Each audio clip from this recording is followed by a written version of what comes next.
All right, so what's going on? This is new podcast I'm starting because I got really not that much to do.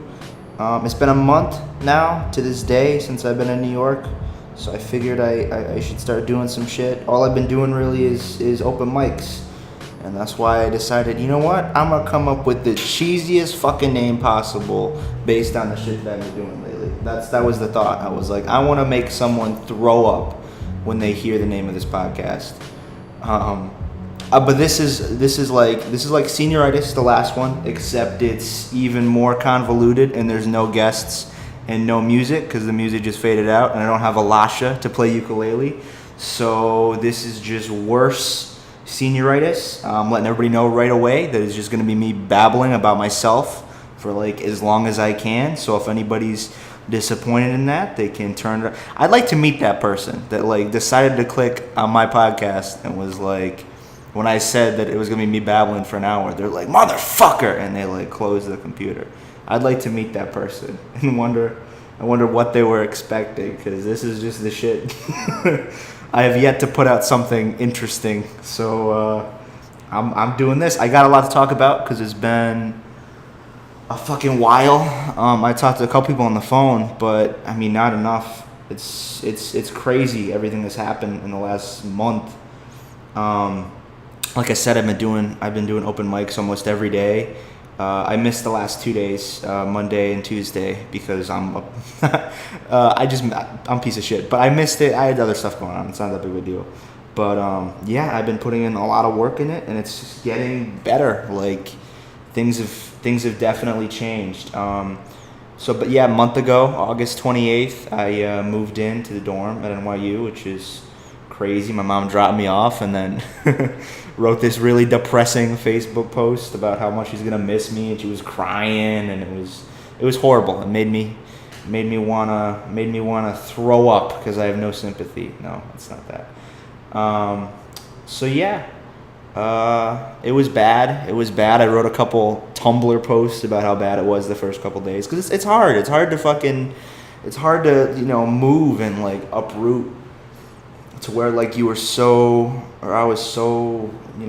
firmly grounded there, and I had all these friends to rely on and people that I knew so well, and for the most part, like everybody knew me. Here's the thing. High school, I realized, was great for me. It's not supposed to be great for me. I'm a fat, smart white dude that likes to talk about poop and makes jokes that most people don't think are funny. High school is not supposed to be good for me, but it was really good for me because I was always working on something. Whether it was Alasha or James or whoever, I was always working on something. So, and I was one of the only ones that was working on stuff like outside of school. So I got to believe for a little section of my life that I was like the shit. I got to really convince myself of that. And now I don't have that anymore because I hit reality. I came to this art school where Tisch, where everybody is super super talented, and it's great. It's challenging, but at the same time, it's scary. And it was really hard for the first couple of days because it was so scary. And I wasn't going to mics for the first couple of days for some reason. I don't know why. And I didn't really have anybody to talk to. And I wrote a couple like super depressing Tumblr posts that I might as well read on here because I got nothing to do but waste your time. So why not? So the first one I wrote was the first night I was here. I think that was August 29th, or it might have been the first night, the August 28th, but I think it was either one. I don't give a fuck. It was one of those nights, and it was bad.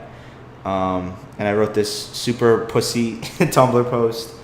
It's pussy enough it's on Tumblr, but I had to like make it even worse because I was like winding shit on it. But it's scary. And I haven't read it since I posted it, and so much has changed that I think it'd be cool to read it. So I'm gonna read it.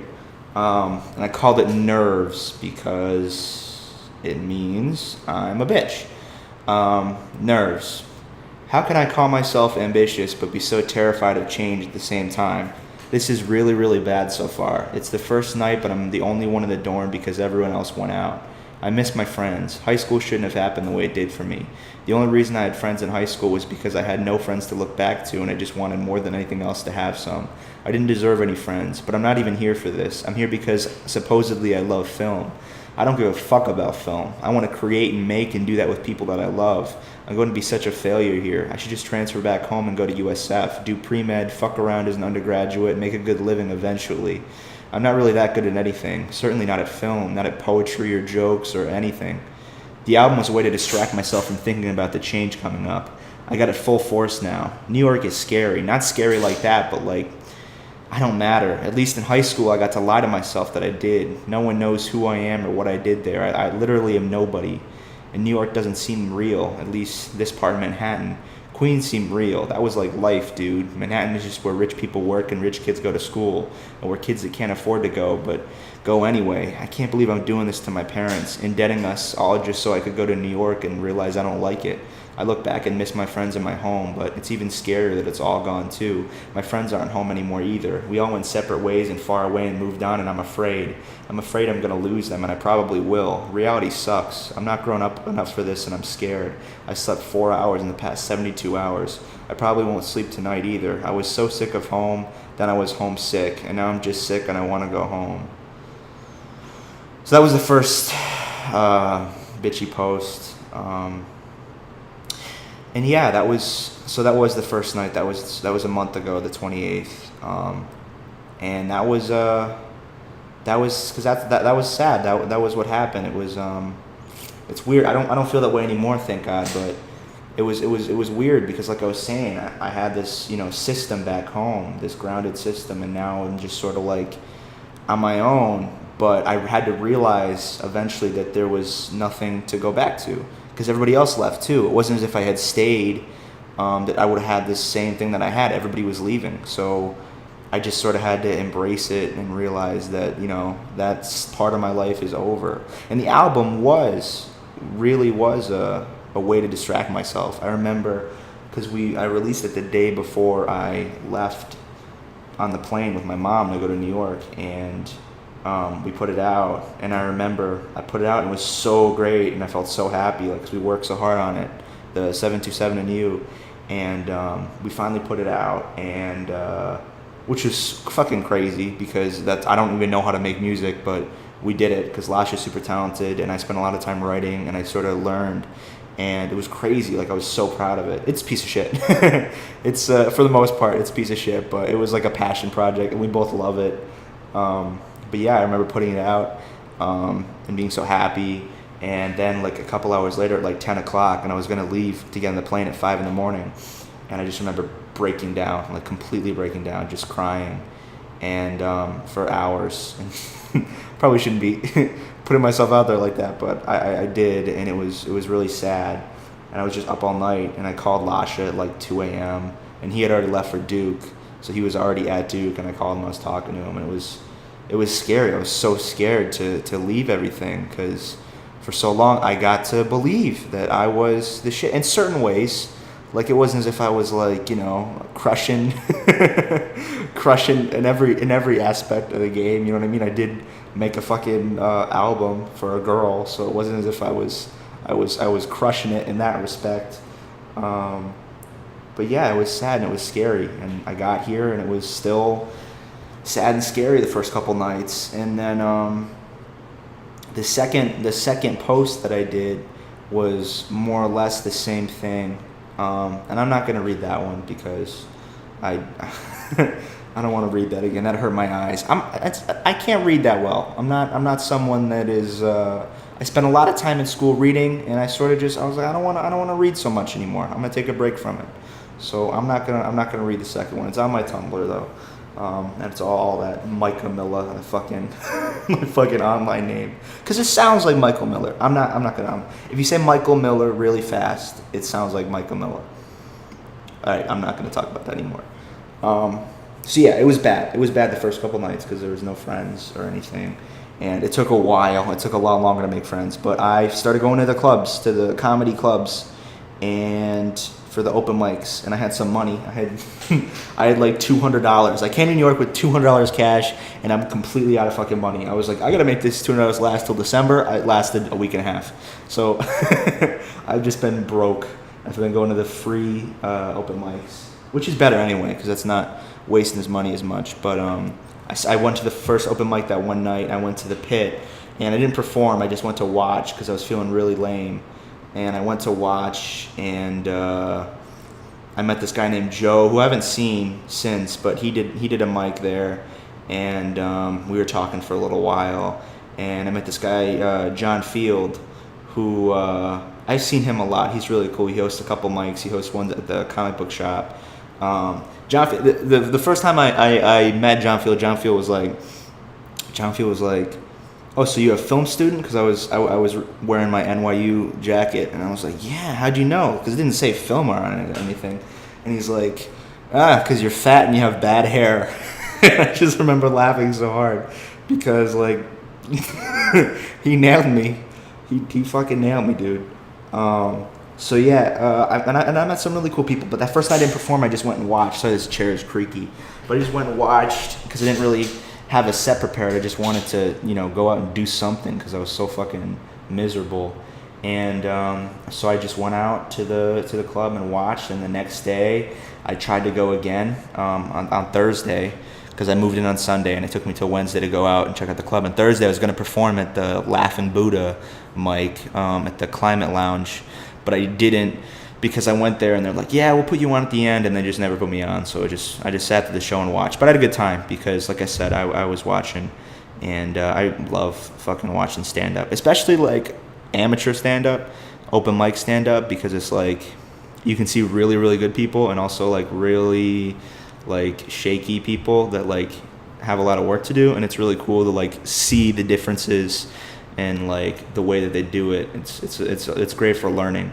So I finally did it on Friday. I think I went to Niagara, which is on like Avenue A. No one that's listening to this, if anybody's listening to this, is gonna know any of these fucking places or streets, but it's on Avenue A, I think, and I think it's like on like 4th Street or something, but Avenue and 4th Street. And I bombed. I did some old shit that I was doing at the Boba House, and I bombed, but it was great to because I finally did it. And from then on, I did a mic or two every day till about 2 days ago since I stopped. But I'm going to do one tonight again probably. But I did it every single day because I went to this meeting, like this orientation. I was talking to this girl that was like super into comedy. She was like a junior or senior. And she was telling me about the clubs because I asked, and I was like, well, are there like improv groups or sketch groups? And she told me that there were, and then she like told me about the stand-up group, and I was like, dude, I gotta fucking get into that. Like that's some shit that I really want to do.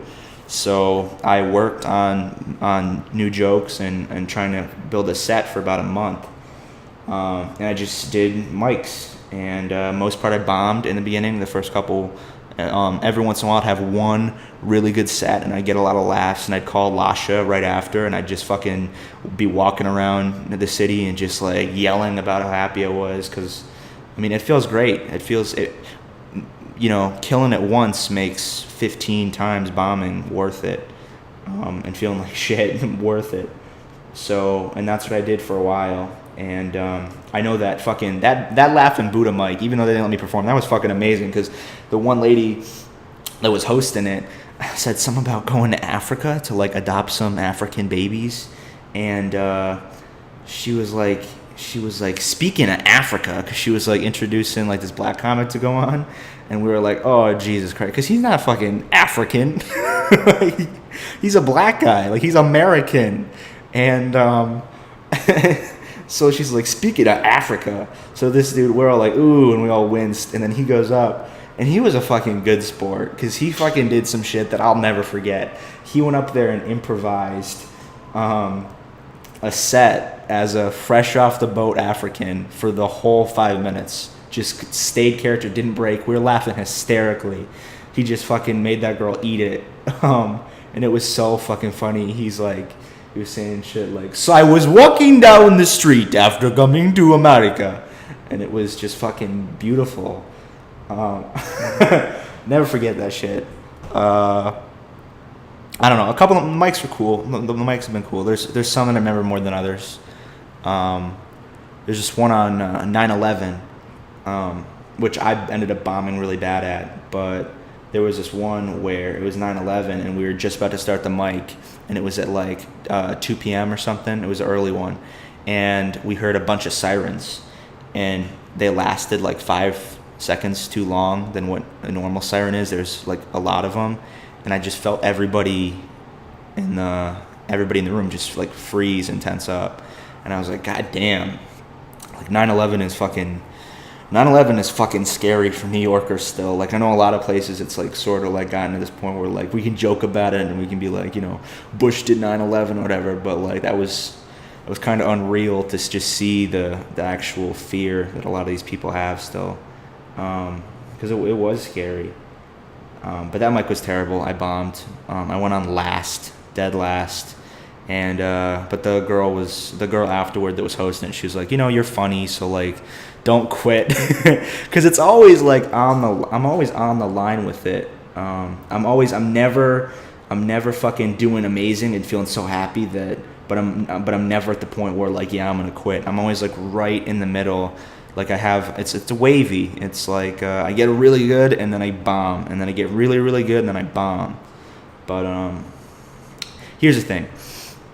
It's been like a month, so it's slowly getting better. It's like the wave has a slope of like, you know, just a tiny little bit going up, and just a little bit every time. So the worst show is getting progressively better, which is good. It makes me want to keep doing it. I went and saw fucking Louis on September 8th at MSG, and it was unreal.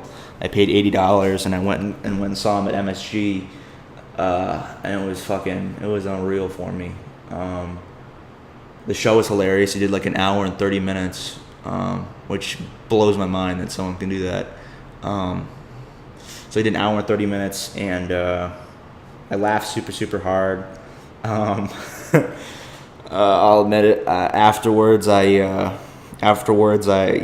I was leaving, I started crying.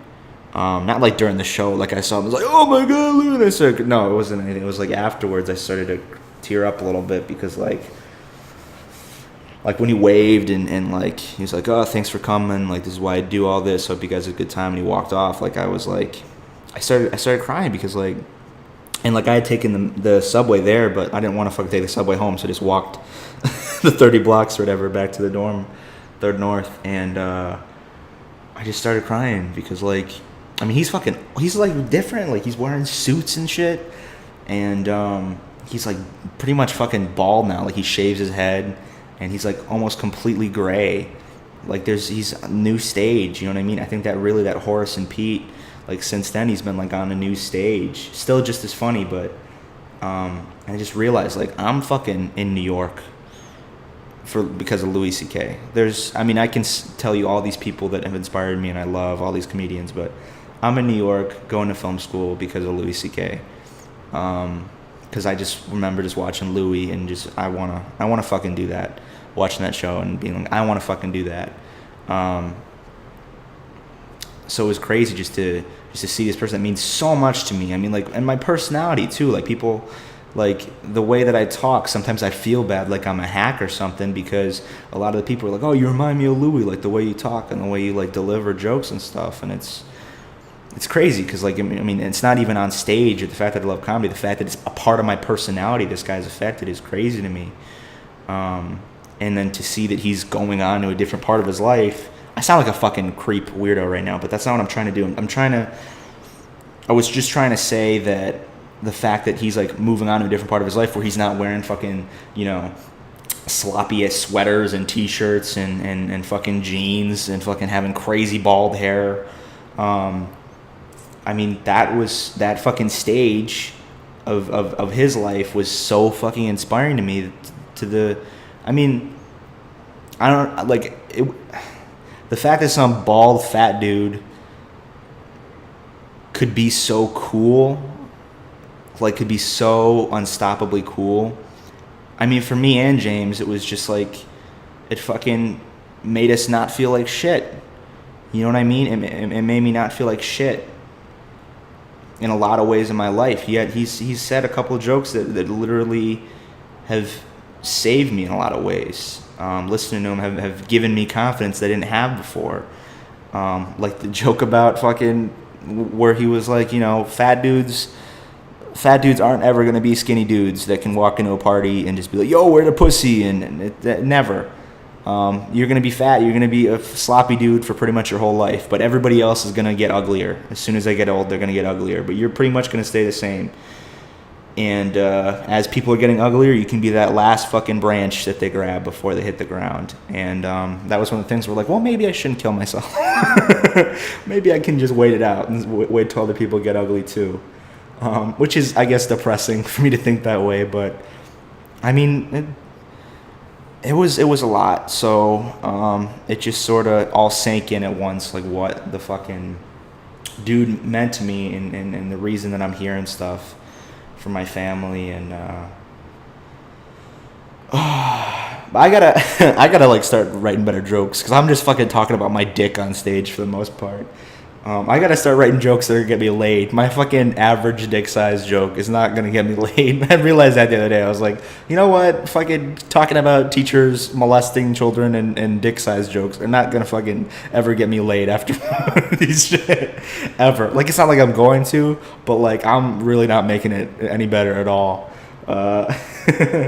It's not fun. I'm worried I'm gonna like become like, I'm worried I'm going to become like fucking Mike the dick joke comedian. And I'm going to just be up on stage with like a fucking penis mic. And I'm just going to be like, the thing about dicks. And I'll like kiss the dick mic once in a while. I don't even fucking know.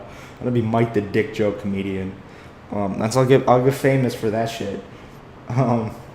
So, fuck, yeah. I mean, the mics are crazy. Like I said, the auditions and the sketch group and the improv group. I went to an improv audition, one of them, and I went to the first half of it, and it was fucking terrible. I can't do improv because I've never done it before, and I did it, and it was terrible. I got a couple laughs, but I was not good at it because I've never done it before, and I was like, yeah, fuck this shit. And they're like, wait for callbacks, and I was like, yeah, bye, and I just left, and I went to an open mic.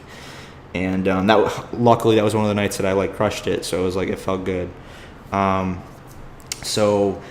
I mean, and sketch groups, Hammercats, which is a big, important sketch group here. Donald Glover was a part of it, and they always put out good shit. They get like 1 million views on a lot of their fucking videos on YouTube, and they have put some good stuff. And I went to the auditions for that, and I got a call back, and they were laughing at all the stuff I was doing, which was really good. And I thought, I might get this shit, but I knew I was a freshman, so probably not. And I didn't end up getting in.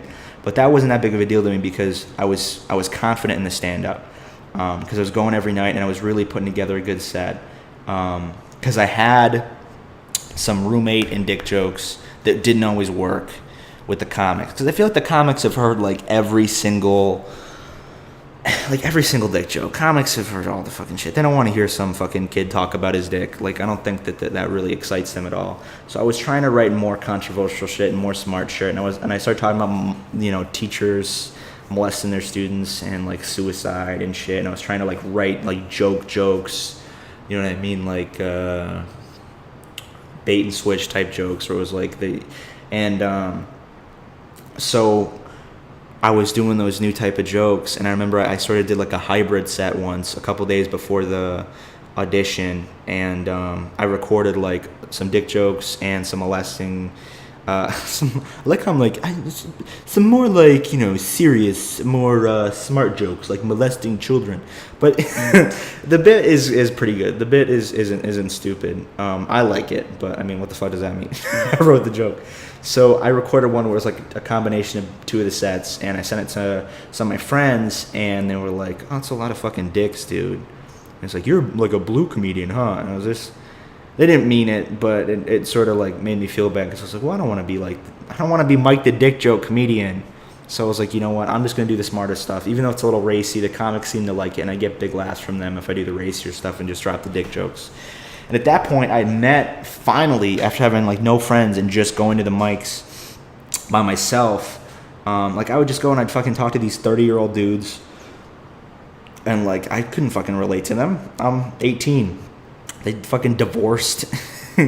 divorced, and she took the kids. And I'm like, yeah, like I feel you, dude. Like, my film teacher gave us a lot of movies to watch. That, like, I can't fucking relate to their fucking stuff in their life. So I mean, I had a couple times I had fun. I remember. I think the second night I actually did it, I went to this fucking comic book shop and it was terrible. But I met this dude Jay, who I haven't seen since. He just bought some beers and I just drank some beers with him outside the comic book shop. I was like, "Yo, dude, I'm 18," and he's like, "Yeah." So it was funny. We just talked outside the comic book shop about comedy and stuff, and that was really fun. But like I said, they're all like 30 years. So I'm not gonna go kick it with some 30-year-old dude. He didn't want to go kick it with me. So for the most part, I was lonely and I was just going to these by myself. But I finally met some dudes, Alama and Abhishek, and I've been hanging out with them a lot. They're really cool.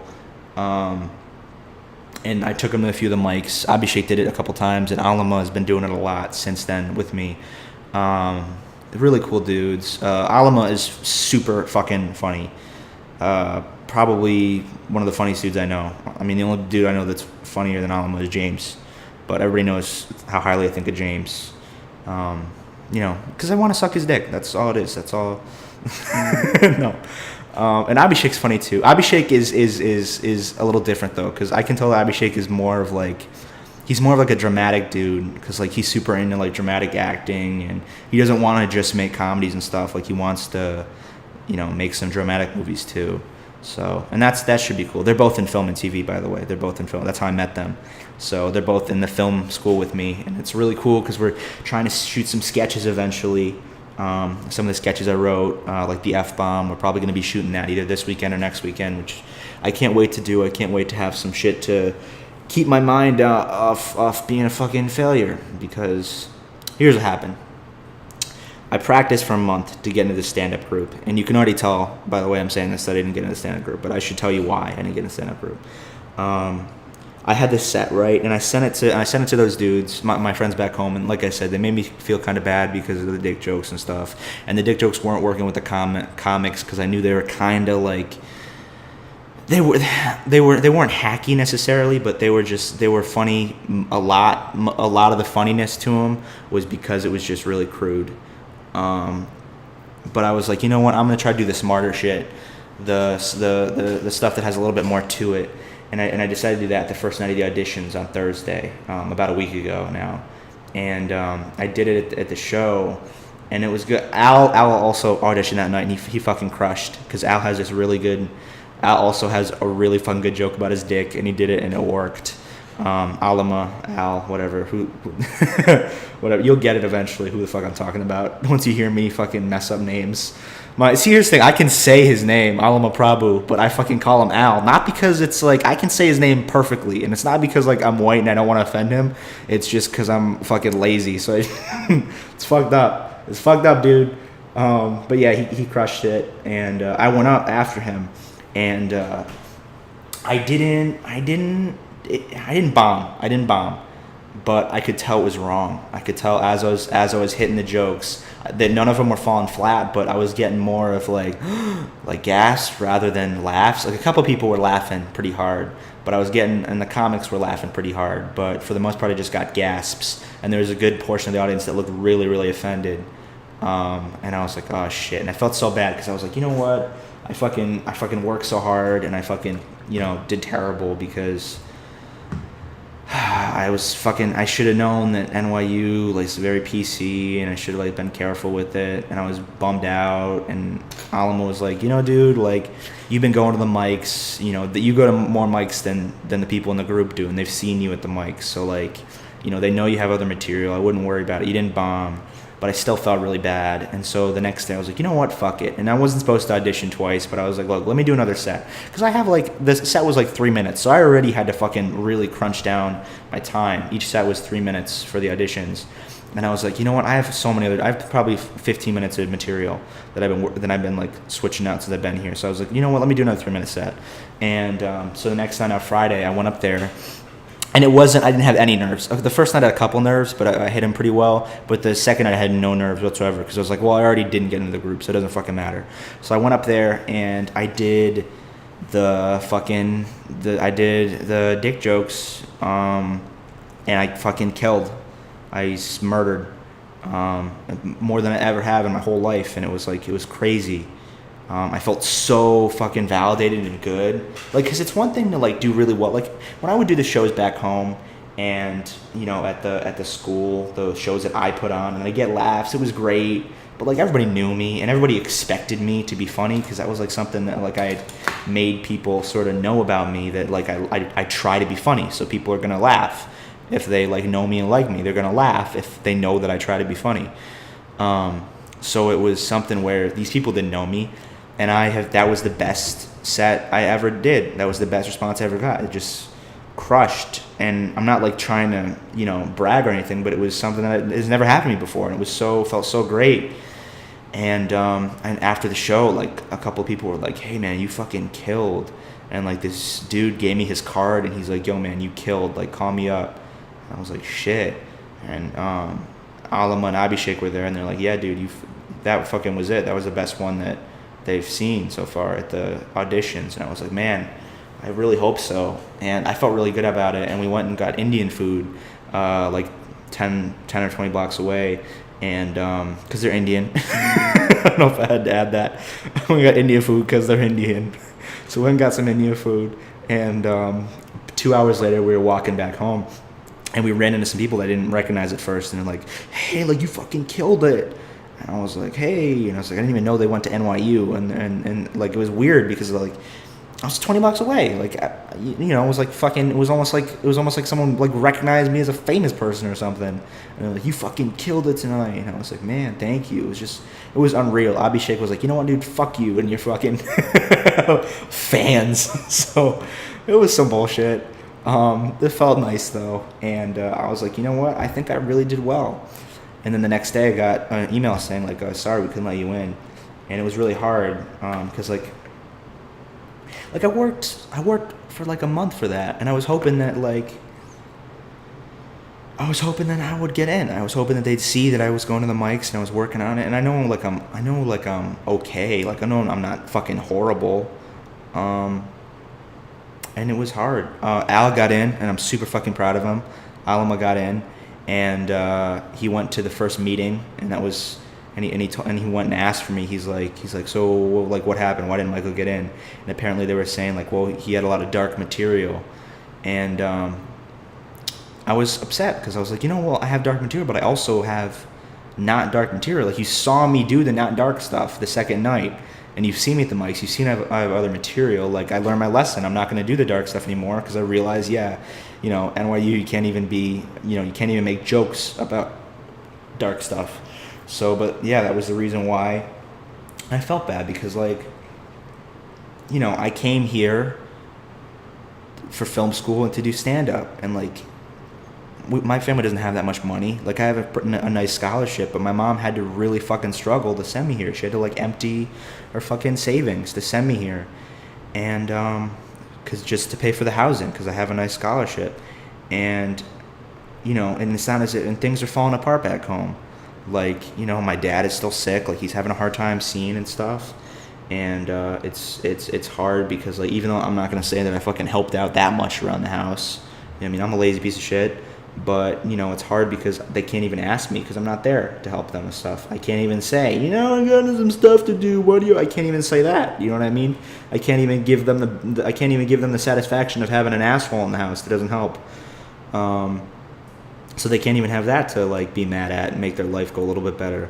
So things are struggling back home. Like, my dad got in a car accident. He's fine, but the car got fucked up. And my sister is a sophomore now, and she's trying to do all these things at once. She's trying to swim, and she's trying to volunteer and do RTC, and she's got a boyfriend, and it's a lot of stuff. And there's only two of them, and my mom's getting really fucking stressed out.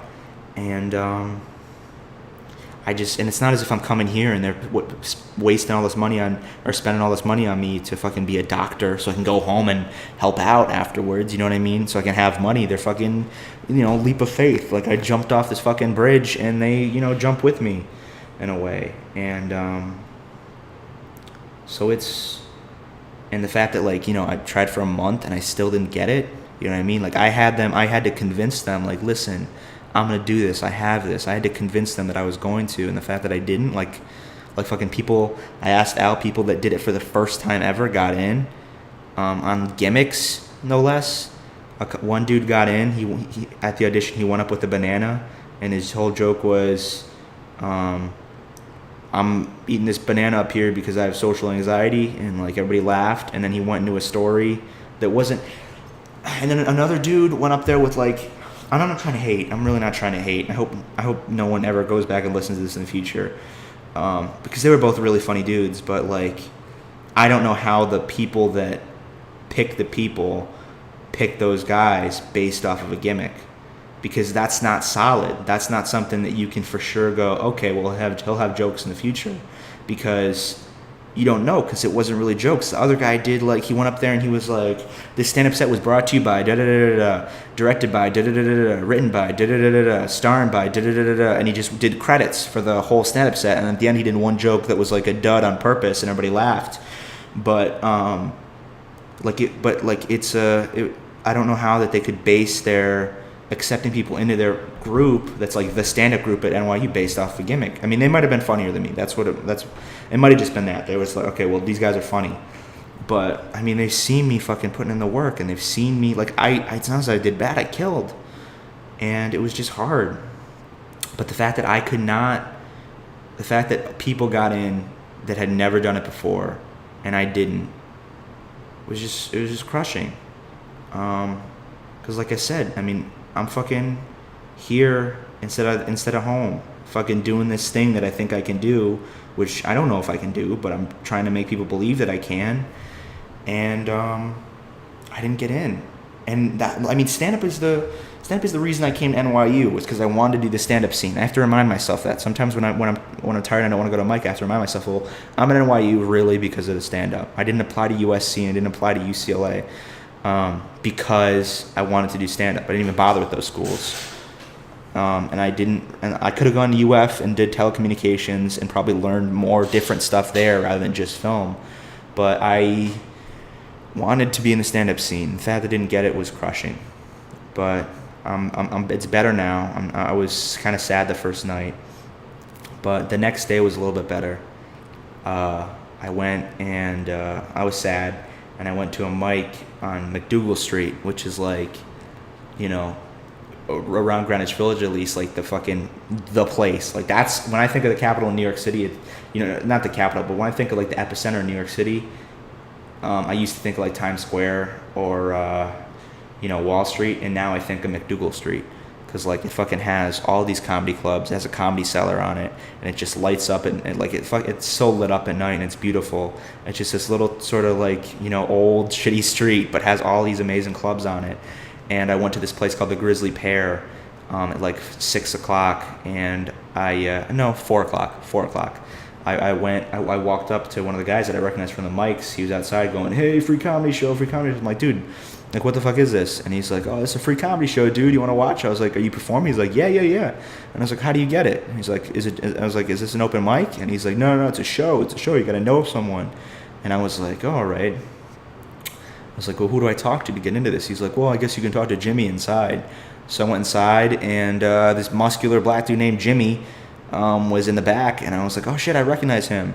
The day that I went to the Louis show, before I went to the show at 8 o'clock, I did a mic at the Bunga's Den, and I bombed harder than I've ever bombed in my whole life. It was the worst bomb I ever bombed, because I sat through, here's what happened. It's set up so that there's a $5 spot. If you pay $5, you can go first, one of the first people. And then if you pay $3, you can go in the middle. And then if it's free for a randomly selected spot is what it was called. And so I didn't realize randomly selected spot meant after all the people that paid. And I was one of the only people. I was the only guy that hit randomly selected spot. So I went dead last, or at least I went one after. Well, there's one guy after me, but he bombed too. And I went dead last, essentially, after everyone had already left, because a lot of the people at the mics, they just leave. Like once their set's over, they just go home. And I try to never do that because it sucks so bad when you're not performing to anybody. And I performed to 2 people, and it was really bad. And I bombed super hard, and It was humiliating, and I went up there and I was like, "Oh, thanks, Jimmy. I didn't know randomly selected meant fucking last." And he's like, "Oh, sorry, dude." And then I had to do my set after I fucking killed whatever interest people had already. My bitterness when I first went up on stage fucking killed whatever interest they had. So, but I recognized that guy, the Jimmy that was hosting that mic, was at the Grizzly Pear. And I was like, "Yo, dude, can I get on this shit?" And he's like, "Yo, hey, I reckon, what's going on, man? I haven't seen you." And I was like, yeah. I was like, "How's it going, man?" And he's like, "Listen, you're my connection. You're my NYU connection." And he's like, "Look, I'll put you on tomorrow, but bring some people." And I was like, "Okay." I was like, "Well, he probably just wants me for the fucking college audience, college crowd that they all want." So I was like, "All right, but whatever." And so I come back the next day with Al and Abhishek, and we go and we sit in the front. And I hate sitting in the front because like I have to like be extra fucking emotive, you know what I mean? Even though I'm not. Like I rarely ever laugh, even if I think someone's amazing. I rarely ever laugh because I'm analyzing it. I don't want to sound like a dick, but I'm analyzing it more than I'm like enjoying it, because it matters to me. Like I'm trying to. It's not something where like, I naturally analyze everything that I'm trying to, because it matters to me. So I'm really trying to focus on it. So it's hard to be in the front because like these comics are looking at me and I don't want them to hate me because I'm trying to get into the fucking scene. I don't want any of them to hate me. I want to be friends with them. You know what I mean? I want to meet some people, some funny people. And if I'm in the front, like they can see me and they can see me either pretending to laugh or like force myself to laugh or like fucking just not showing any emotion. And it's hard because I don't want them to hate me. So I was in the front though, and we watched about an hour, and then I finally went on. And after what happened, because this was right after I killed with the dick jokes, even though I knew at the mics they don't work that well. They work better with, fucking young people because they're crude. So a lot of it is first time you hear it, it's really funny, and then the next time it's really not that funny. I mean, that's with all jokes, but it's especially true with the crude jokes. So I went up there and I started with the dick jokes, and I was doing all right. I mean, not all right. There was like two people, again, two actual audience members. So when it's better, two audience members is better than two comics, because comics are most of the time they either just want to go home because they had a bad set, or they're focusing on what they did in their set, or focusing on what they're going to do in their set. So they're not their greatest audience members, and they're funny dudes themselves. So it takes a hard time. It's hard to make them laugh. But I had two audience members, so I was making them laugh, and it was all right. But all the comics are mostly in the back, in the corner, in the dark with Jimmy and most of the room. And they weren't laughing at all. And I was like, oh, shit. And so, like, I just broke character, or broke in the middle of my joke. I was making my dick jokes. They're on YouTube. The dick jokes are all on YouTube, if anybody's interested. And I was like, look, guys, what? I'm fucking, all I got is dick jokes. I'm 18. Like, what the fuck do you want from me? You know what I mean? You're 30. You're 35 years old. Do you want me to, like, be like, the thing about relationships? Like, shut the fuck up. You guys don't want to hear me fucking bullshit you with whatever I fucking know about the world. Like, I'm 18 years old. Let me tell my dick jokes and try to pay attention. I mean, because that's all I fucking know. I know about my own fucking penis. That's the only thing I know about. So just let me do that. And I got a big laugh from all the comics in the back with that. And so, because things are getting better. Because I know how to not bomb. I know how to get a response lately. So, like I said, the worst show is going up. You know what I mean? The best show necessarily is going up, I guess, too, because the last one I did the 2 times ago when I did it at the school, I did really well. And so the worst show is getting better. Because now at least I can save myself when I know it's not hitting, and I can make a joke on the spot like that. And afterwards, I could tell that it went well, because afterwards, Jimmy was up and he's like, yeah, man, there's a lot to know about dick jokes. And he was like, listen, I'm going to turn this guy into one of the best. Like, you watch, I'll turn him into one of the best. And I talked to him after the show. I was like, yo, can I come back next week? He's like, of course. And I was like, fuck yeah. And later he added me to this Facebook group about, like, I think it's called Bark Squad or something. And it's like where you like try to ask for stage time at different shows and stuff. Not paid or anything for the most part. But just like for time, you know what I mean? And there's, a couple people in the group I think it's like other people that are trying to get into the scene that he's trying to help out. And it's really cool. It's like, it's nice. Like I said, I'm always in the middle.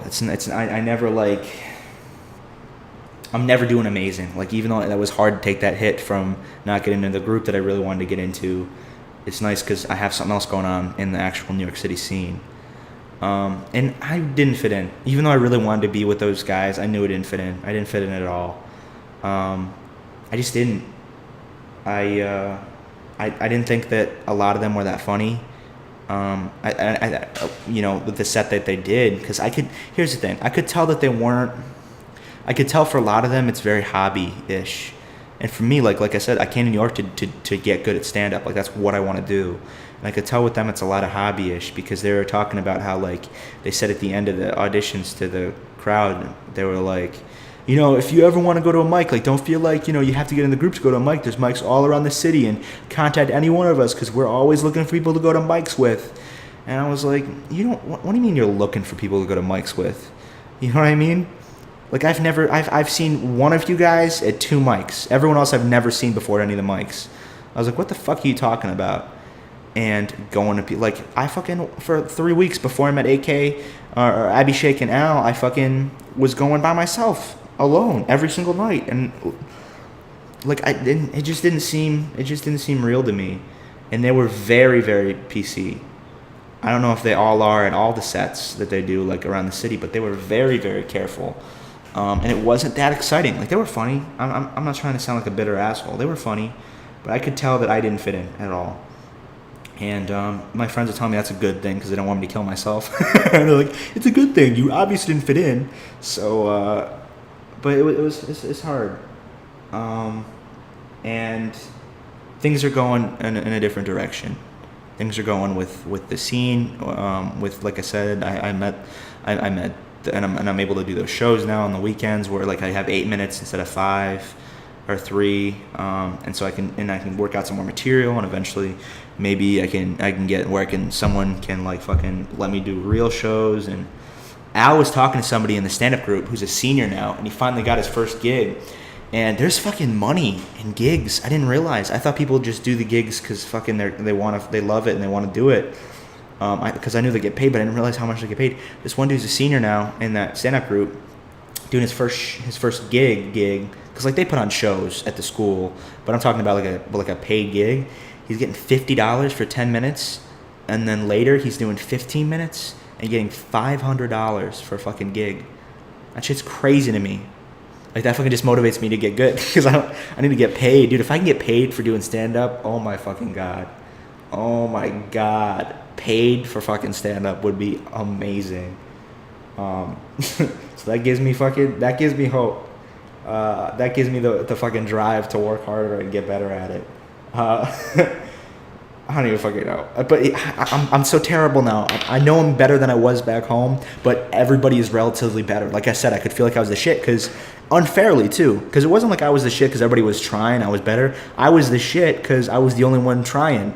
You know what I mean? Back in Newport Richie. So it was kind of something that I could just trick myself with. I could be like, look at all these guys that don't do anything. It's because they don't want to do anything like that. They have other things going on, you fucking asshole. Like, what are you talking about? I'm a fucking BSer. Like, I fucking the other day I was walking down the street, not the fucking fresh out the boat African. I was walking down the street for real, and I was like, you know what? And I skipped and I ignored the traffic light. No one's got hit by a car, and they're like beep, and I was like, fuck you, and I was like, I feel like such a New Yorker, and I said that, and like there's about 2 seconds where I let that sit, and I was like, what the fuck? What kind of gentrified fucking shit is that I'm saying? I feel like a New Yorker. I'm fucking in this little white haven of NYU, Greenwich Village, and I'm like, I feel like such a New Yorker. It's some fucking bullshit, dude. And Manhattan is not New York. I realize that, too. Manhattan is not New Yorker. You know what I mean? It's definitely not the borough where if you live in Manhattan, you're like, I'm a New Yorker. I don't think that's the borough that people would say is the one that's true New York. I don't fucking know. Most time I've been in Manhattan. I've gone to Queens because I came when I first got here. I stayed with Wally's family and they were awesome in Queens, and we stayed a night there before move-in day. But for the most part, I've been in Manhattan. I've gone to Queens a few times since then to go to the Creek and the Cave, which is right at the edge of Queens. I just take 2 trains to get there. I've gone to the Creek and Cave a couple times, and I really like that place. But I'm out of money, so I can't afford the subway ticket anymore.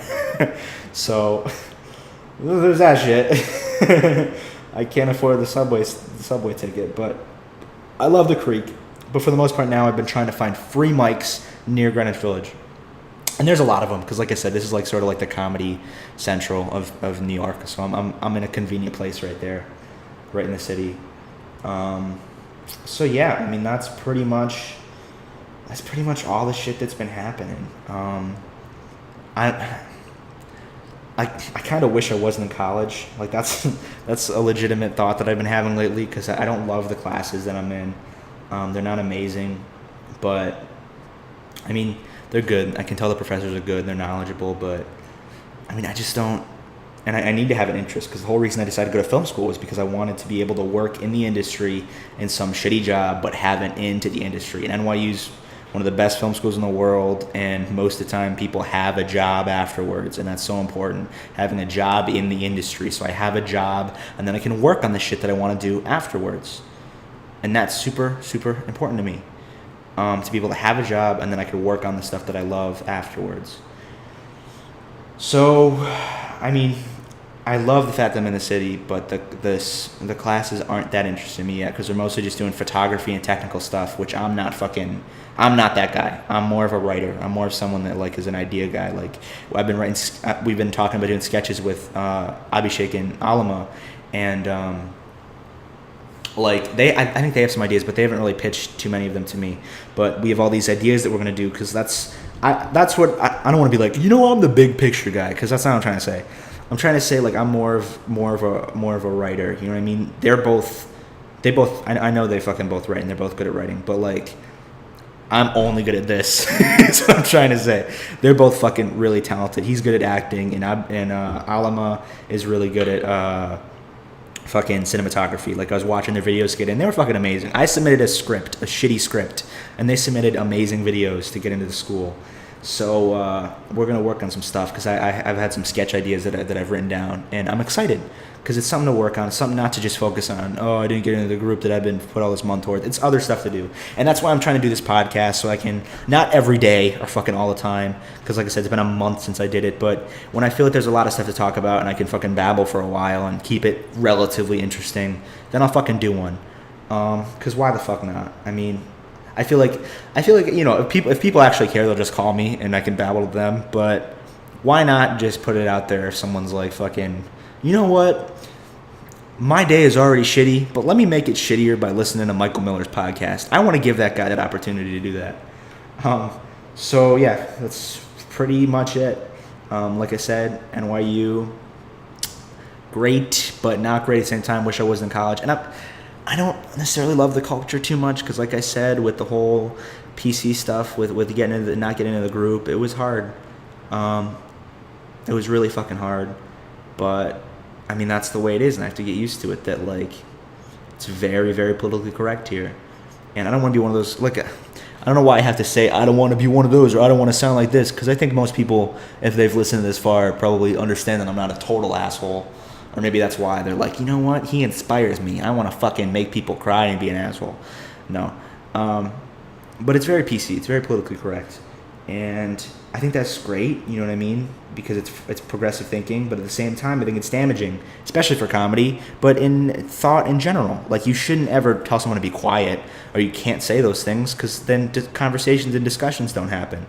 Like, I was talking to my fucking roommate about Trump because we were watching the debates, and I could tell I offended a lot of people in the room because I was like, you know what, I'm gonna fucking miss Trump. And they're like, what the fuck, what are you talking about? I was like, yeah, I'm gonna miss when, I can look on the news and I can hear that some fucking dude that's running for president of the United States told a mother to get that goddamn baby out of his fucking whatever the fuck it is, his his appearance somewhere. What the fuck am I trying to say? I don't know. Whatever that's fucking called. Rally? Yeah. Telling someone to get out of it, bring the fucking baby that's crying out of the rally. I think that's fucking hilarious. Not fun. Like, he's not, like, I'm not saying, oh, he's funny. Like, he's a funny dude. Like, he's doing that too. He's a fucking character. Like, he's a fucking asshole. And sometimes it's funny. I don't want him to be president. Two reasons. I'm worried he's actually an asshole, and then he's going to do some horrible shit if he gets elected. And even more worse, even if he's not an asshole, every other fucking country in the world hates him. And if he gets elected, every single fucking nuclear bomb in the world the first place they are aimed is at New York City. So the first person he pisses off, we're dead. I live in New York City now. I have to be fucking careful about who's in office because I'm dead. As a New Yorker, first bomb, even fucking our allies, even fucking Europe, you know what I mean? Even fucking England, the first bomb for some.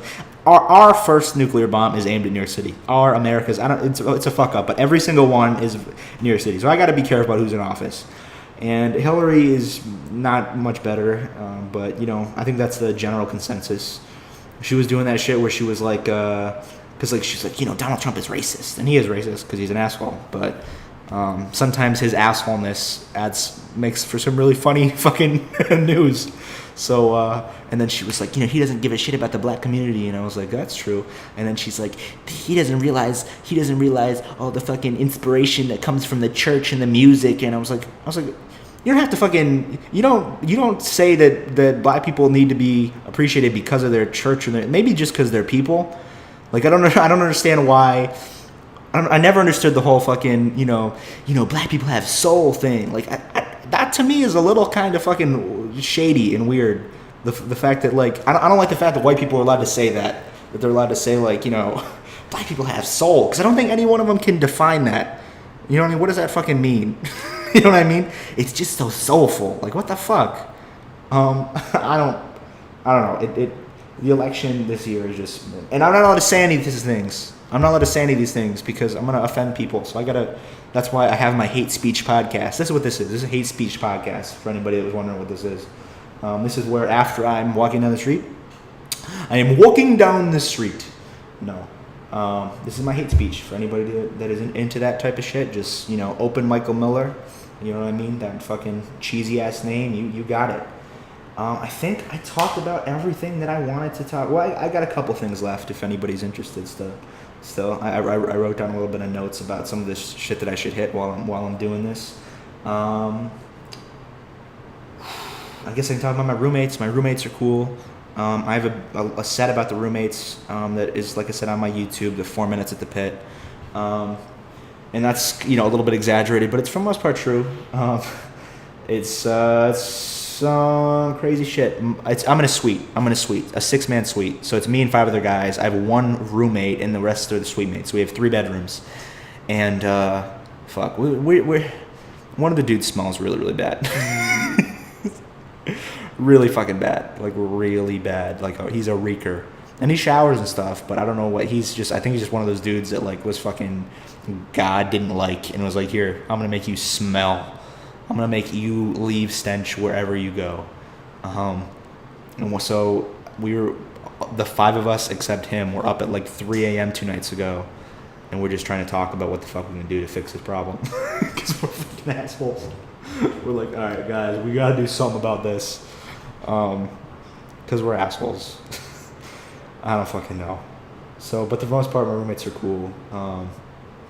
2 film guys. My roommate is Richard. He's I think he's doing, I don't fucking know. He's on the pre-med track, so it really doesn't fucking matter what he's doing for undergraduate. One of them's doing math and economics. One of them's doing economics, and then one of them's doing music at Tisch, and the other 2 are also doing film at Tisch. Because there's fucking so many film kids, so many fucking film kids. There's like 300 film kids. It's craziness. So many film kids. Just in my class, there's 300 film kids. There's a lot of fucking kids that every person I meet, I'm like, hey, what do you here at NYU for? Like, film? And I'm like, fuck you. So yes, like I said, there's no way that I can tell myself I'm special because I haven't even made a film. I've never made a film yet. And the films I'm trying to make, little sketches that I wrote, I need other people to help me. I need Abhishek and Alama to help me fucking make them. So it's not as if like I'm this guy that knows how to make film. I'll learn. Here's the thing, I'll learn. I'll listen back to this and one day and I'll be like, you know, I said I didn't know how to make films, but now I know how to make films.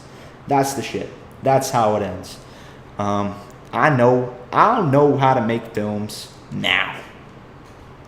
That's it. Doesn't make any sense, but I fucking talked. I don't even know how long I talked, but I talked. Hope I caught everybody up. How shit's going in New York as of right now. It's been a month. Things are better. I have friends that I'm working on stuff with, and I'm happier now.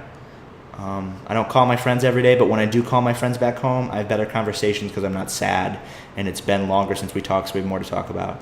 So things are going up. Things aren't as shitty as they were before. I still have my downs, but yeah, it's fucking month 1 check out of the way. So I guess I fucking use my album music, but I guess I'll probably put it on again. That's how we'll ride this one out. So thanks for sticking around and listening to this boring ass shit, and I'll talk to you guys when there's more stuff going on. All right, you guys, whoever the fuck, no one is listening at this point. It's been fucking too long. All right. Sometimes I feel like I'm just like a boat upon a winding river, twisting towards an endless black sea.